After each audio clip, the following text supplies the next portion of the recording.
Gloire à Dieu. J'espère que vous êtes prêts pour le message de ce soir. Ok, que le Seigneur vous bénisse pour votre présence. Prions ensemble. Père, nous te remercions pour tout ce que tu fais dans nos vies. Nous te rendons grâce pour le souffle de vie que tu nous as accordé en ce jour. Père, je prie que comme ta parole sortira, que cette parole touche une vie, donne une solution au problème et fortifie quelqu'un partout dans la foi, dans le nom de Jésus. Sanctifie chacun de nous et enseigne-nous plus encore dans le nom de Jésus. Merci Seigneur pour les ossements. Au nom de Jésus-Christ, nous avons prié. Amen. Notre message de ce soir a pour thème l'arrêt pour une vie nouvelle. L'arrêt pour une vie nouvelle. Des fois, lorsque nous voulons quitter d'un stage de vie à un autre, nous devons mettre un point. Nous devons nécessairement arrêter ce que nous étions en train de faire dans le stage de vie que nous voulons quitter. Par exemple, nous étions des bébés. Nous ne dépendons que des seins de notre mère ou des laits pour se nourrir. Mais aujourd'hui, par la grâce de Dieu, nous avons grandi et nous ne dépendons plus de ces choses pour se nourrir. Mais nous pouvons manger comme toute personne normale, d'où nous avons de cette manière arrêté notre vie d'enfance. Ce genre d'arrêt est une obligation pour vous. Je veux dire que vous n'avez pas le choix et que vous devez le faire. Mais durant notre parcours de vie sur Terre, il y a des arrêts finaux que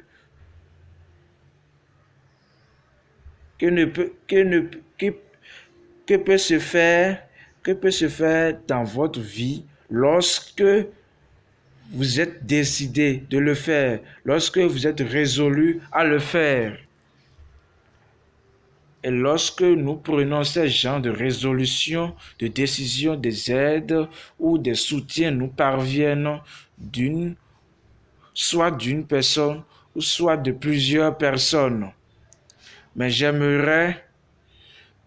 la chose que j'aimerais vous dire ce soir est que la grande décision, résolution capitale, fondamentale, nécessaire que vous devez prendre pour l'arrêt de quelque chose, pour le bien-être, le bonheur de votre vie, est l'arrêt total de la pratique du péché afin de bénéficier d'une nouvelle vie en Christ. Afin de bénéficier d'une nouvelle vie en Christ. Vous allez faire cet arrêt dans le nom de Jésus. Et comme vous allez prendre cette décision, vous obtiendrez une nouvelle vie en Christ que vous allez mener par sa grâce pour toujours dans le nom de Jésus-Christ. Alors, notre premier point de notre message est la vie menée sans l'arrêt final. La vie menée sans l'arrêt final. Colossiens 3, versets 5 à 7. Faites donc mourir les membres qui sont sur la terre, l'impudicité, l'impureté, les passions, les mauvais désirs et la cupidité qui est une idolâtrie. C'est à cause de ces choses que la colère de Dieu vient sur les fils de la rébellion, parmi lesquels vous marchiez autrefois lorsque vous viviez dans ces péchés. Une vie qui n'a pas encore expérimenté l'arrêt final, d'abord dépend d'abord dépend de sa décision et ensuite de l'aide de Jésus-Christ. C'est une vie qui vit dans le péché, qui traite avec le péché, qui pratique le péché. Laissez-moi continuer le livre de... Laissez-nous continuons toujours dans le livre de Colossiens pour voir. Allons dans le verset 8. Le verset 8 de Colossiens 3, verset 8 à 9. Mais maintenant, renoncez à toutes ces choses, à la colère, à l'animosité, à la méchanceté, à la calomnie, aux paroles déshonnêtes qui pourraient sortir de votre bouche. Ne mentez pas les uns aux autres, mais étant dépouillés du vieil homme et de ses œuvres. Toutes ces choses sont des péchés. Et si je dis que la vie menée sans l'arrêt est la vie menée dans le péché, dans l'iniquité, c'est parce qu'il y a des gens qui disent, je suis sauvé, j'ai abandonné tous mes péchés, je suis maintenant pour Jésus, je suis déjà sanctifié, je suis baptisé du Saint-Esprit. Mais après ces gens, après, c'est ce genre de personnes qui commencent par forniquer, qui commencent par coucher avec les femmes d'autrui, commettre l'impudicité, l'immoralité, boire l'alcool par ici, par là, masturber, pratiquer la corruption, entretenir des relations sexuelles avant le mariage, comme des copinages et autres, se stupéfier avec la drogue, la cocaïne, la pornographie, voler et calomnier, avoir la haine envers leurs prochains, persécuter même leurs prochains. Ils ne font que du n'importe quoi, ce qui n'est pas bien, ce qui n'est pas normal. Et si vous êtes dans ces choses, ou vous dites au public que vous êtes sauvé, vous montrez que vous êtes réellement sauvé au public, mais arrivé en privé, en cachette, dans le coin là-bas, vous devenez une autre personne, une personne qui baigne, nage dans le péché. Je vous exhorte d'arrêter cela. Si vous n'avez jamais confessé que vous êtes sauvé, un enfant de Dieu, ou si parmi les péchés que j'ai cités, vous constatez que ce que vous pratiquez n'est pas mentionné, je vous exhorte aussi d'abandonner, d'arrêter toutes ces choses. Car lorsque vous vivez dans le péché, vous êtes un enfant, un fils rebelle, un fils rebelle, un fils qui se soulève contre son père. Je prie que vous ne soyez pas un fils de rébellion contre Dieu dans le nom de Jésus. Vous serez obéissant au Seigneur dans le nom de Jésus-Christ. Le point numéro 2 maintenant. Allons maintenant au point numéro 2 qui est l'arrêt conduisant au retour sincère vers le Seigneur. L'arrêt conduisant au retour sincère vers le Seigneur. Lorsque quelqu'un vivait dans le péché et qu'un jour, cette personne décide d'arrêter, cette personne décide de stopper, d'arrêter ses péchés, comme vous allez le faire ce soir dans le nom de Jésus-Christ. Je pensais que vous allez le dire Amen. Alors, lorsque cette personne décide d'arrêter ses péchés, de stopper ses iniquités, ses transgressions, cela le conduit au retour sincère vers le Seigneur. Parce que c'est seulement à travers le Seigneur Jésus-Christ que nos péchés sont pardonnés. Nos péchés sont effacés pour toujours. Ce n'est qu'à travers Jésus-Christ que nous avons la grâce d'abandonner nos péchés. Car sans la grâce, nous ne pouvons jamais abandonner nos péchés. Et si vous êtes fumeur, voleur, masturbateur, orgueilleux, en général pécheur, et vous désirez abandonner, arrêter toutes ces choses, vous devez retourner sincèrement de tout votre cœur vers le Seigneur et il vous accordera cette grâce et vous aurez cette grâce dans le nom de Jésus. Il y a des gens qui diront qui est dans la Bible et cela lui est arrivé. Laissez-moi vous montrer des exemples. J'aimerais vous parler de l'histoire de quelqu'un de la Bible et plusieurs de vous connaissent déjà l'histoire là. Il s'agit de l'apôtre Paul. Regardez avec moi ce que l'apôtre Paul était sans l'arrêt final, la ville qu'il menait. Acte 9, lisons dans le livre de Acte 9, le verset 1. Acte chapitre 9, verset 1. Cependant, Saul respirait encore la menace et le meurtre contre les disciples du Seigneur, se rendit chez le souverain sacrificateur. Vous voyez ce qu'il était. Paul était menaçant des disciples. Paul était une menace pour les disciples de Dieu, pour les disciples de Christ. Il était un meurtrier, un criminel. Il était un ennemi, un persécuteur, un ennemi de l'évangile de Dieu. Mais lorsqu'il a été arrêté, regardez ce qu'il est devenu. Acte 9, dans le même chapitre, Acte 9, le verset 22. Acte 9, le verset 22, autant que moi. Cependant, Saul se fortifiait de plus en plus et il confondait les Juifs qui habitaient Damas, démontrant que Jésus est le Christ.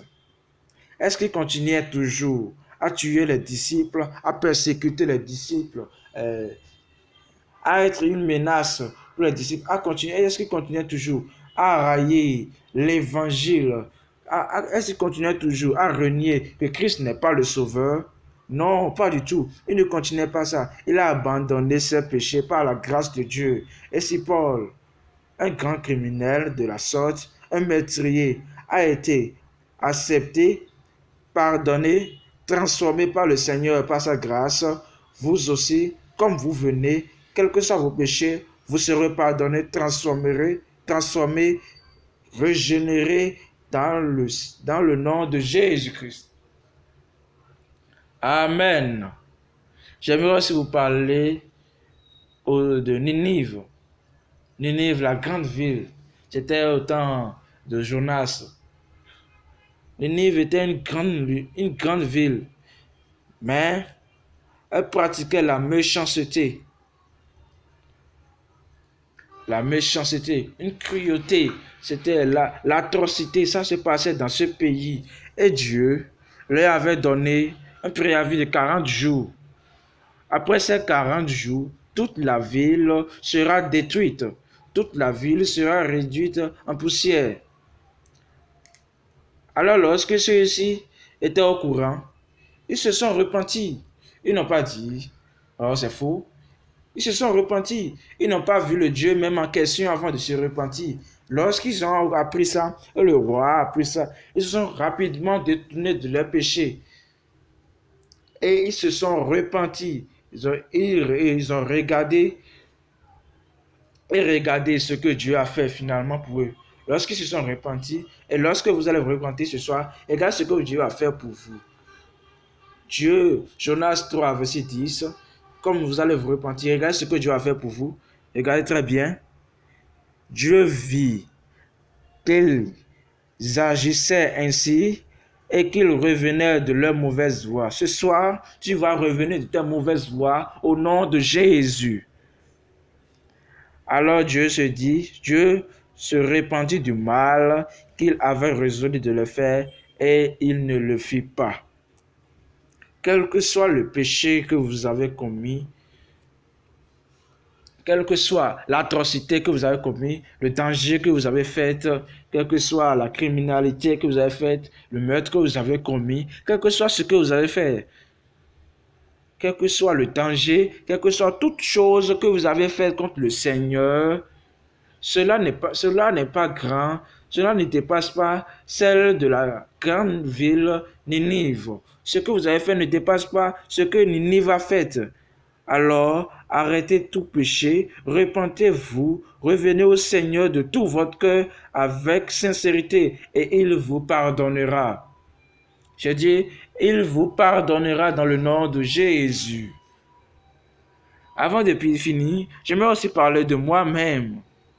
Moi-même aussi, j'étais auparavant masturbateur, voleur, menteur, calomnieur. Surtout la masturbation, c'était un job pour moi. La masturbation, c'était quelque chose que je faisais couramment. Je faisais de temps en temps. Mais lorsque le Seigneur m'a arrêté, lorsque j'ai décidé d'arrêter, aujourd'hui, c'est fini avec ça. J'ai totalement arrêté avec ça. Et si le Seigneur a fait cela pour moi, marqué en Afrique, qui es-tu? Partout où tu es dans le monde entier, comme tu attends cette voix et que tu reviens de tous tes péchés, tu te retournes totalement de tes péchés, le Seigneur te pardonnera. Il te purifiera, il te donnera la grâce et tu te détourneras de tous tes péchés sans distinction aucune au nom de Jésus. Amen. Allons maintenant au point numéro 3. Point 3 maintenant. L'arrêt aboutissant au jugement éternel des négligents des avertissements. L'arrêt aboutissant au jugement éternel des négligents des avertissements.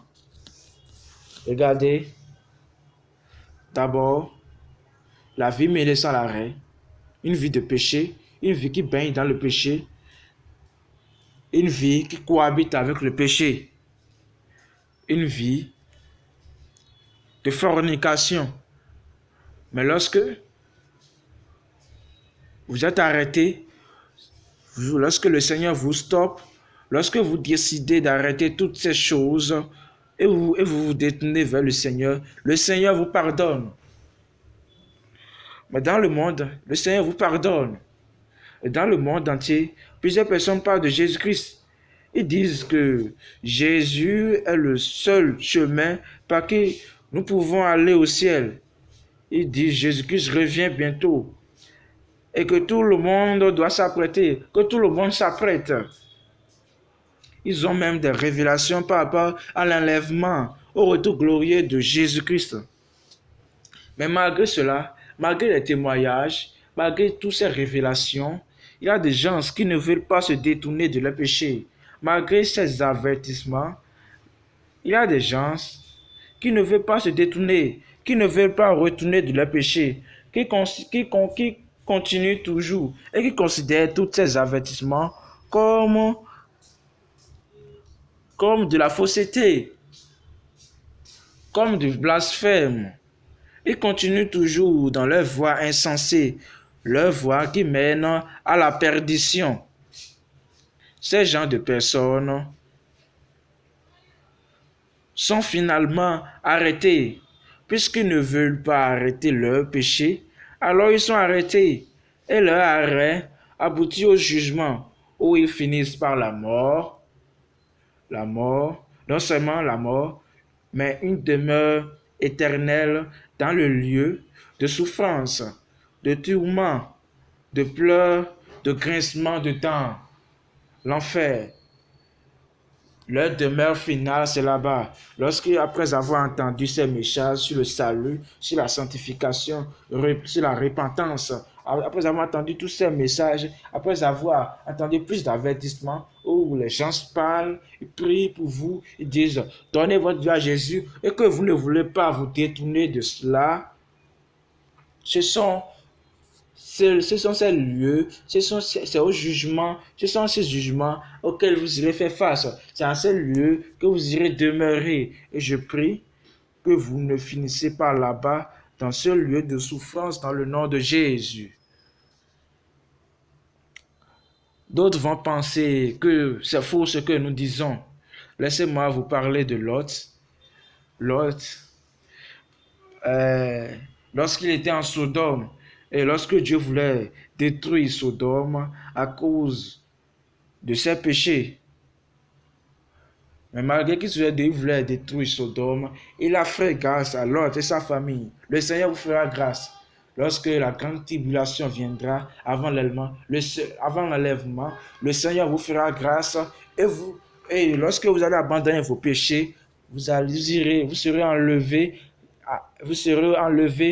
et vous irez au ciel et la grande tribulation abattront ceux qui ne vont pas suivre le Seigneur dans le nom de Jésus. Je prie que vous ne serez pas parmi les gens qui feront face à la grande tribulation dans le nom de Jésus-Christ.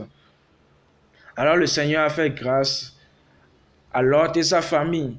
Mais malgré l'avertissement que Lot avait donné à ses gendres, ceux-ci n'ont pas considéré cela. Vous voyez, le Seigneur nous a donné la grâce maintenant, cette grâce d'échapper à la grande tribulation, d'échapper à cette grande souffrance qui s'abattra sur le monde. Il nous a donné cette grâce d'échapper à cela en nous positionnant, en mettant devant nous le salut, en venant se sacrifier pour nous, pour que nous ayons le salut. Mais nous qui avions eu la grâce, nous le disons à d'autres personnes qui ne savent pas qu'ils ont cette grâce, mais ils ne veulent pas comprendre. Ils ne veulent pas comprendre et ils rejettent cela. Et ils pensent que c'est du mensonge, ils pensent que c'est de la fausseté. Mais regardez ce qui s'est passé. Malgré que l'autre les a parlé, les a avertis, a averti à ses parents, la grâce qu'il est avec eux d'échapper à la destruction qui viendra sur Sodome. Regardez comment ceux-ci ont considéré cela. Genèse 19, verset 14. Regardez comment ceux-ci ont considéré ces choses. Genèse 19, verset 14 qui dit: Lot sortit et parla à ses gendres qui avaient pris ses filles. Levez-vous, dit-il, sortez de ce lieu, car l'Éternel va détruire la ville. Mais aux yeux de ses gendres, il parut plaisanter. Vous voyez? Et là, des fois aussi, lorsque, peut-être je ne me rappelle pas bien, mais lorsque j'étais aussi dans le monde du païen, moi je ne savais pas que quelque chose allait se passer comme grande tribulation, enlèvement. Alors lorsque nous voyons des pasteurs qui parlent, nous les considérons comme des plaisantins. Lorsque les gens évangélisent en plein air, je les considère aussi comme des plaisantins. Je les considère que des gens, peut-être, je ne sais pas, peut-être que des mendiants, ils ne savent pas quoi faire. Mais lorsque j'ai donné ma vie à Jésus, c'était une erreur que je faisais. Vous voyez, les pasteurs vous ont parlé du ciel. Plusieurs personnes vous ont parlé de cela. Moi-même, je la parle. Moi-même, je vous en parle de cela aussi. Et vous-même, vous entendez. Je vous dis que que Jésus-Christ est le chemin, que Jésus-Christ est le seul par qui vous pouvez entrer au ciel, vous pouvez entrer dans le royaume de Dieu. Et si vous ne l'acceptez pas dans votre vie, vous n'y entrerez jamais. Mais si vous me considérez, vous considérez vos dirigeants, vos pasteurs comme des plaisantins, regardez ce qui va se passer. Regardez ce qui s'est passé lorsque les gens ont considéré l'autre comme un plaisantin, comme celui qui est en train de plaisanter. Genèse 19, 25. Il détruisit ces villes, toute la plaine et tous les habitants des villes et les plantes de toute la terre et les plantes de la terre et les plantes de la terre. Ce que l'autre les avertissait disait: levez-vous, suivez-moi. Ce que l'autre les avertissait, il les prévenait: le Seigneur détruira Sodome, levez-vous, suivez-moi. Et comme ils considèrent cela comme de la plaisanterie, ils considèrent cela, ils ont pris cela, ils ont négligé cela, ils ont pris cela à la légère. C'est ce qui a abattu. Finalement, la ville de Sodome a été détruite. malheureusement, ils n'ont pas été épargnés parce qu'ils ont négligé l'avertissement qui leur a été donné. Je prie que vous ne soyez pas détruits de la sorte dans le nom de Jésus. Je prie que vous ne soyez pas détruits de la sorte dans le nom de Jésus-Christ. Vous irez au ciel comme vous venez au Seigneur maintenant dans le nom de Jésus. Amen. Avant de finir avec cette histoire, j'aimerais vous parler aussi de la femme de Lot. La femme de Lot dans cette histoire. Lorsque elle a eu la grâce, elle est sortie de la ville avec son mari, avec ses enfants. Ils étaient sortis aussi de la ville. Et ils sont épargnés. Lorsque la ville était détruite, ils sont épargnés. Mais la femme de Lot n'est pas totalement épargnée. Les effets de la souffrance, de la destruction qui s'abattait sur la ville de Sodome, la ville qui était d'être détruite par Dieu. Ces effets ont touché aussi la femme de Lot parce qu'elle a regardé en arrière. Cela symbolise qu'il y a des chrétiens qui étaient sauvés ou qui sont sauvés, mais juste parce qu'ils ont fait un tour dans le péché, ils ont fait tout dans le péché, ils ont fait tout dans le monde, ils ont fait tout dans le plaisir du monde, ils ont été retranchés. C'est normal. Lorsque vous faites un demi-tour, vous quittez le monde, c'est terminé. Vous n'avez plus votre part dans le royaume de Dieu. Souvenez-vous bien que Jésus-Christ a dit dans sa parole que celui qui met la main à la charrue et qui regarde en arrière n'est plus digne de son nom, n'est plus digne d'être appelé fils de Dieu. Vous voyez, la femme de Lot a regardé en arrière et tout justement, elle est devenue une statue de sel. Je prie que vous ne devinez pas aussi, vous ne regardez pas en arrière, vous n'allez pas faire un tour dans le monde, dans le nom de Jésus. Et si peut-être vous avez déjà fait un tour dans le monde et que vous êtes encore toujours dans le tour, vous n'êtes pas encore sorti, je vous exhorte tout juste de vous repentir, de vous détourner de vos péchés, de revenir au Seigneur, de ne pas négliger les avertissements, les révélations qui se passent. Le Seigneur dit, avant qu'il ne reviendra, des signes se passeront. Et nous voyons dans le monde, ces signes se réalisent petit à petit. Alors, je vous exhorte, partout où vous êtes, de vous détourner de vos péchés et de revenir au Seigneur. Et je prie que, comme vous repentiez et vous vous détourniez de tous vos péchés pour vous allez échapper au jugement et vous irez au ciel dans le nom de Jésus. J'irai au ciel par la grâce de Dieu.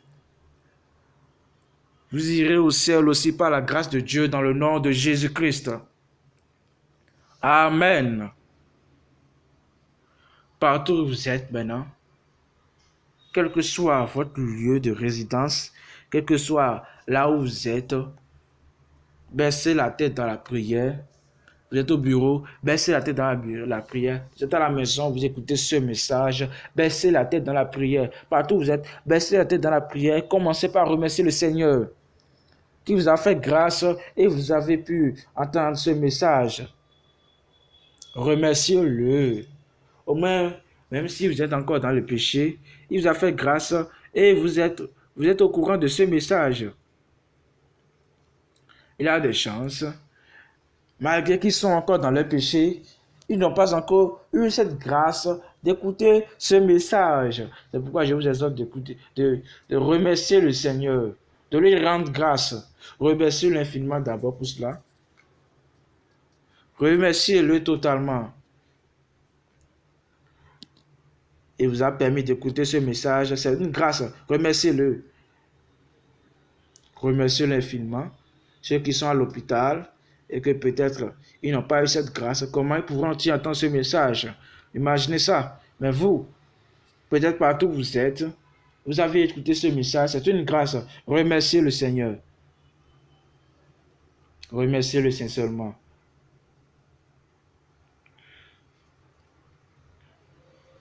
Et si vous êtes encore dans le péché et que vous voulez venir au Seigneur, commencez par prier. Et priez, demandez pardon au Seigneur. Dites au Seigneur, je suis désolé. Je suis désolé de tout péché que j'ai commis contre toi. Seigneur, je reconnais que j'ai péché contre toi. Je reconnais que j'ai fait ceci, je t'ai offensé, je t'ai fait ceci, j'ai péché, j'ai forniqué, j'ai masturbé. Dites au Seigneur tout ce que vous avez fait. Celui qui a vous ses péchés les délaisse, obtient miséricorde. Mais celui qui les cache ne prospère point. Priez et demandez au Seigneur de vous pardonner de tous vos péchés. Il est fidèle, il est juste, il le fera pour vous. Si vous le demandez de tout votre cœur, avec sincérité, si vous montrez, ah au Seigneur, je suis désolé pour mes péchés, je me repens pour tout.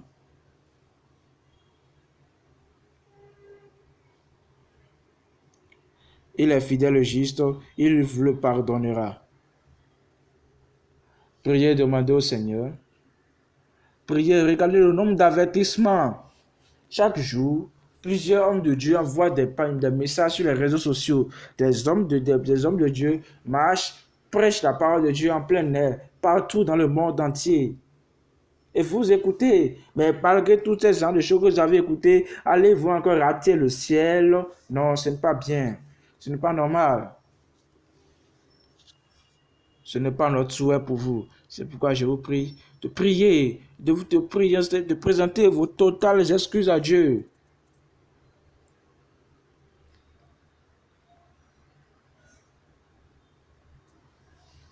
Est-ce que vous êtes en train de prier?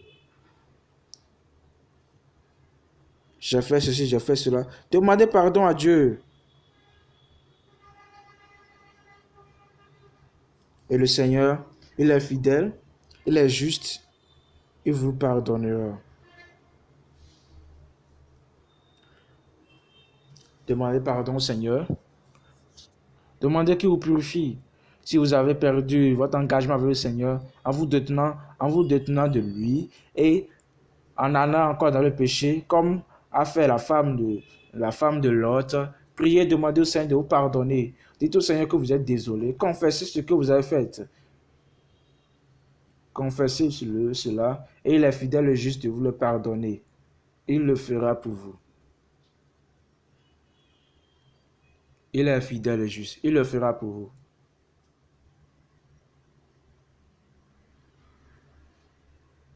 Il est fidèle. Il ne ment jamais. Il va le faire. Sa parole est oui et amen. Il va le faire comme il a dit. Il vous purifiera. Il effacera tous vos péchés. Il vous donnera la grâce de ne plus retourner à ses péchés. Il peut le faire. Ayez foi seulement et priez. Et dites maintenant, Seigneur, je te reçois dans ma vie. Je te reçois dans ma vie comme mon sauveur personnel. Je te reçois dans ma vie comme mon sauveur personnel.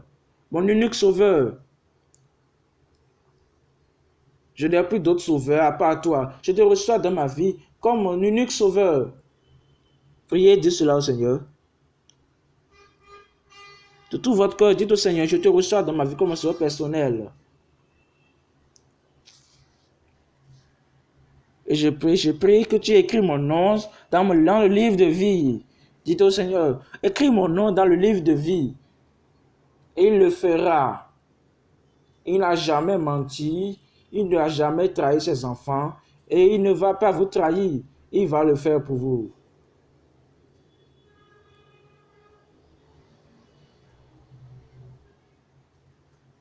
Votre conduite, est-ce qu'elle est toujours sur le chemin de Dieu? Examinez-la très bien. Examinez-vous. Le Seigneur revient bientôt. Le Seigneur revient bientôt. Apprêtez-vous. Si le Seigneur revient maintenant, est-ce que vous êtes sûr d'aller au ciel? Si Jésus revient maintenant, est-ce que vous êtes sûr d'être enlevé?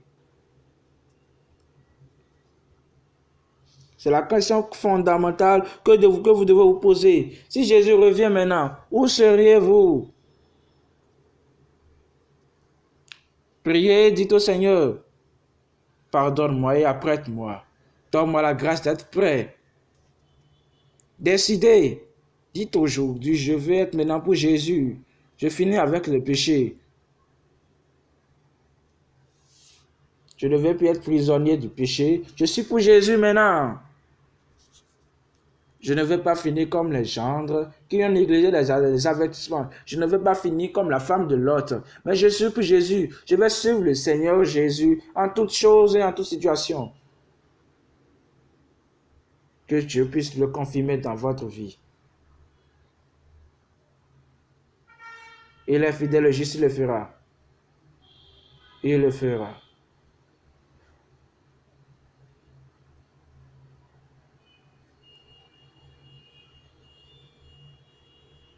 Il le fera. Priez. Demandez-le. Aspirez-le. Demandez le salut. Le salut sur votre famille. Peut-être vous êtes sauvé, vous avez votre famille. Quelqu'un de votre famille n'est pas sauvé. C'est le moment pour vous. Le Seigneur est prêt, il va le faire pour vous. Priez pour votre famille, priez pour votre pays. Et il le fera pour vous dans le nom de Jésus. Il le fera. Il le fera certainement. Il le fera. C'est très important pour vous. Priez peut-être pour vos femmes, vos enfants, priez pour eux. Au nom de Jésus, nous avons prié. Amen. Comme vous avez prié et vous avez dit au Seigneur que vous abandonnez vos péchés, alors, partout où vous êtes, levez votre main. Levez votre main. Et si je dis une chose, répétez-le avec moi. Seigneur Jésus, je te remercie pour la grâce que tu m'as accordée d'entendre ce message. Je te remercie pour cette opportunité, ce privilège que tu m'as accordé d'entendre ce message. Je viens vers ton trône de grâce, Seigneur, et je plaide pour le pardon. Je prie que tu me pardonnes tous mes péchés. Purifie-moi, Seigneur. Sanctifie-moi, Seigneur. Lave-moi de tout péché et écris mon nom dans le livre de vie. Donne-moi la grâce d'abandonner tout péché et de vivre pour toi jusqu'à la fin de mes jours ou jusqu'au jour où tu reviendras. Merci Seigneur parce que je sais que tu as fait. Au nom de Jésus, j'ai prié. Amen. Bienvenue à vous tous dans le royaume de Dieu. Bienvenue à vous tous. J'aimerais que vous écrivez au numéro plus 229 67 90 26 03 plus 229 67 90 26 03. Écrivez à ce numéro et nous allons plus vous conduire, nous allons plus vous fortifier dans la foi et vous diriger à un endroit, pour pouvoir vous diriger quelque part où vous pouvez croître spirituellement dans la foi.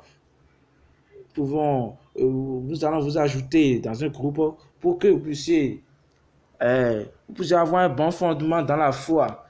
Puissiez aussi vous diriger aussi dans une église biblique afin que vous ne puissiez pas aller encore vous perdre dans une église de fausseté. Et comme vous le faites, le Seigneur vous bénit dans le nom de Jésus. Donc écrivez à ce numéro WhatsApp et présentez-vous. Et comme vous le faites, le Seigneur vous bénisse dans le nom de Jésus. Maintenant, laissez-moi vous prier pour vous. Père, au nom de Jésus, je te remercie, Seigneur, pour les vies qui t'ont reçu, qui t'ont accepté dans leur vie ce soir. Je prie que tu les reçoives dans ton royaume, dans le nom de Jésus. Purifie chacun d'eux, lave chacun d'eux, sanctifie de chacun d'eux de tout péché au nom de Jésus. Quelle que soit la gravité de péché, Seigneur, je sais que tu es un Dieu miséricordieux. Pardonne-leur leurs péchés comme ils te l'ont confessé au nom de Jésus. Merci Seigneur pour les ossements. Je prie Seigneur que les bénédictions dignes du salut, la grâce qui est digne du salut, les prodiges qui sont dignes du salut, les miracles qui sont dignes du salut, les parviennent partout où ils sont dans le nom de Jésus. Merci Seigneur pour les ossements. Au nom de Jésus, nous avons prié. Amen. Un autre Amen. Amen. Merci d'avoir suivi le message jusqu'à la fin. À demain pour notre programme de verset du jour. Et que le Seigneur vous bénisse. Passez une bonne nuit. Une bonne nuit avec votre entrée dans le royaume de Dieu, votre nom écrit dans le royaume de Dieu, dans le nom de Jésus.